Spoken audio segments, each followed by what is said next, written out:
Spy Family was one of the most popular anime last season, and it's not that hard to understand why. I at first assumed this was due to it being a collaboration between Studio Wit and Cloverworks, and despite this show not really being the best work of either studio, there are still many moments where the art and animation shine. Though, the strength of the writing actually seems to be the main reason for its success. The show has a little bit of everything. Spy thriller, struggling with school, slice of life action, romantic comedy, politics, bullying, sports. And what's interesting to me is how all those elements are basically carried off of the premise alone. Spy X Family follows the top-level agent Twilight, who navigates through the complex and fragile peace between two nations that seems to be held together by the actions of spies and other agents like himself. His new mission involves taking on the identity of Lloyd Forger, starting a family and using that to get connections within a prestigious school and closer to his target. With that setup, the story almost feels like it writes itself. When reading the synopsis, it might feel implausible that the two family members he finds happen to be an assassin and a telepath,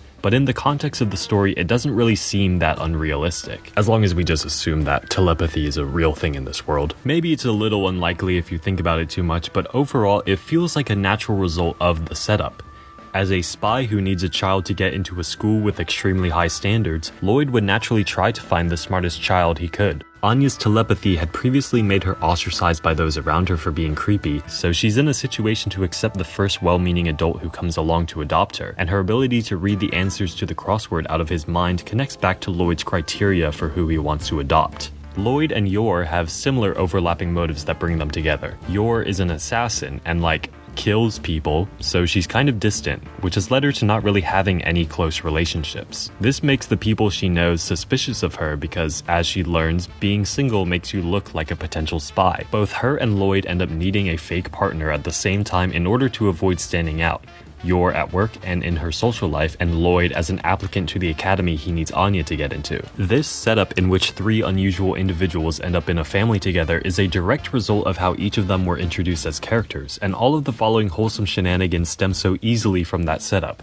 This is key to Spy Family's success. Despite the seemingly unrealistic mix of unusual people, everything is a believable result of everything that came before it. It's an obvious reflection of how we live in a deterministic universe, where everything that has happened is what always would have happened based on how reality came into being, and how free will is an illusion. The premise not only makes the episode-to-episode shenanigans of the story believable, but also clearly lays out what the emotional and thematic developments will be. Pretty much the first thing we learn about Twilight is that as a spy, he has dismissed any desire for human connection and is focused purely on his job. From the opening narration alone, it is extremely obvious that his main character arc through the series will be finding the value of intimacy and eventually desiring and wanting to protect it. This becomes especially clear by the end of the first episode, in which he decides giving up Anya to get her out of danger is more important than continuing his mission. Normally, when introduced to a character, it can be possible to guess what their broad development will be over the course of the story, but it is often not made so explicit. Part of the emotion of thematically important scenes is often surprise that the characters are developing in the way that they are.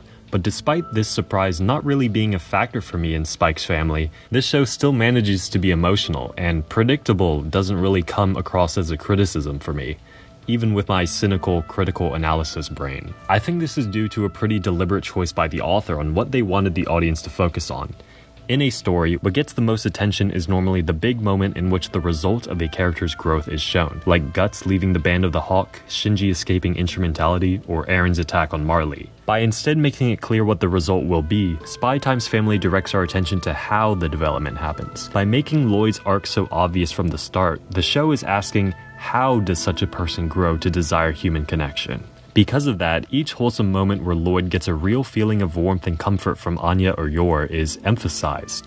The wholesomeness is spread much more evenly throughout than if only the big moments got the spotlight. Not to say that there are no thematic elements that can't be predicted already. I really enjoy this struggle that Lloyd has around his job interfering with his family and vice versa. It really forces the viewer to think about which one might be more important, and was very well explored even in this side story last episode of the first season. Lloyd's personal motivation in all of this is to create a world in which children don't have to cry, so we know he can't throw away his job for his family. family. But will there come a point at which he must consider leaving his family to save the world? The solution to that is something I can't predict right now, and I'm sure this struggle will eventually become a big part of the story's drama. But for now, making Lloyd's main development as obvious as it is as setup for the thematic backdrop of the majority of the show's episodic plot is just so interesting to me. And of course, Lloyd is not the only developing character in the show. Anya and Yor each have their own backstories and unique personalities, and as a whole, the Forger family has a thematic progression made clear from the start as well. Despite each of them having their own reasons for being somewhat uncomfortable with human connection, they grow together as a family to become more comfortable with close bonds and feel the importance of those bonds. Once again, the focus is not just on the fact that they get closer with one another, but on how that happens through working together, standing up for each other, supporting each other, and each of them trying to understand and empathize with the others. I especially appreciate how mature Spy Cross Family's portrayal of growth is. As of this first season, Lloyd has definitely warmed up to bonding with his family members, but he still often thinks of them as parts of his mission,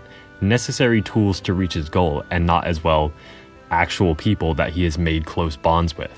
The characters don't just learn their lesson and become better people instantly. Instead, the show portrays how people change over long periods of time, or how they might gradually change in some ways while staying the same in others. This element is also clear in how Lloyd and Yor think about themselves as parents. They gradually become closer with each other and Anya over a few episodes, but the feelings and experiences that had originally kept them away from being in such relationships don't disappear just like that. At times, they still lapse into feelings of inadequacies as parents. They feel they were never good enough. They feel like they have failed. But then Anya is there for them. She's there to say that they are the best parents ever, and because of that, they're able to continue through the struggles of being parents. If Spy multiplied by Family's main question is something like, how can people deprived of connection eventually become comfortable with and desire intimacy, the answer is not fully clear from just season 1, because this story is a full portrayal of how that happens. Though I do think a lot of the answer can already be figured out, in large part due to Anya. Anya is often able to lend support to her parents because she's basically literally an empath. She can hear what they're feeling. And that ability seems to be part of the key to this show's exploration of bonding. No one else has this literal superpower, but both Lloyd and Yor are able to try to empathize with those around them. As Lloyd says, understanding the other party is the first step towards peace.